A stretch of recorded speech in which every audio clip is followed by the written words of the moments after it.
আজকের আমি পনিরের তরকারি করছি, তাই কড়াই তেল দিয়েছি, তেলটা গরম হয়ে গেছে। জিরে দিয়ে দিলাম, তেজপাতা আর একটা শুকনো লঙ্কা ছিঁড়ে দিচ্ছি। এখানে টমেটো আর আদা বেটে রেখেছি, এটা দিয়ে দিলাম।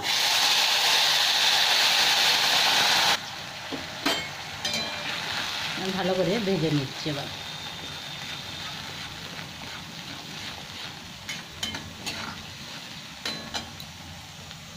এখানে সাথে একটু নুন দিয়ে দিলাম আমি। এবার একটু হলুদও দিয়ে দিচ্ছি।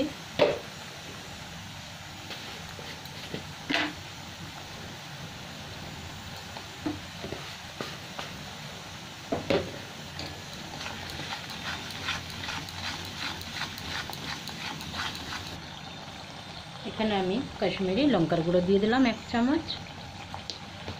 দিয়ে দিলাম অল্প একটু ধনে পাউডার। এখানে দিয়ে দিচ্ছি জিরে পাউডার।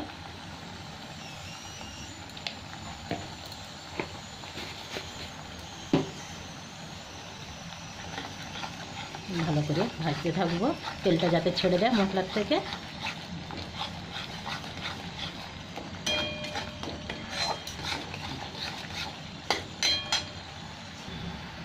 এবার আমি মটরটাও দিয়ে দিলাম।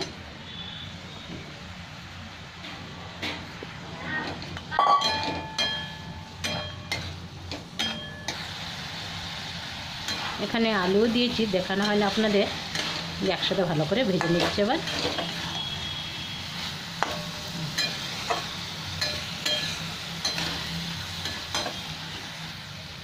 সবজিটা আমার খুব ভালো ভাজা হয়ে গেছে, মটর আর আলু। এবার আমি পনিরটা দিয়ে দিচ্ছি।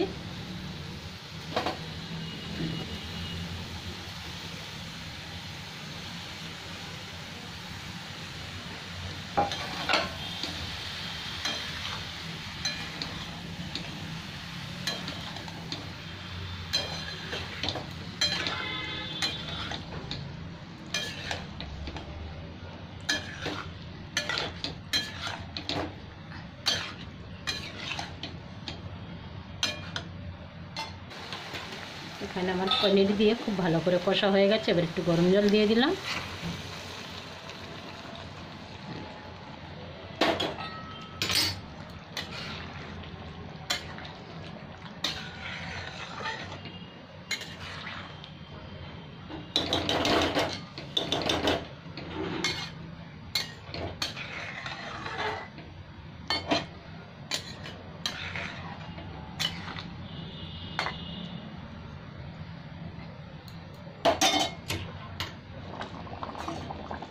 এখানে পনিরের তরকারি আমার হয়ে গেছে প্রায়। মটর পনিরের তরকারি। গরম মশলাটা দিয়ে দিলাম, চেপে রেখেছিলাম।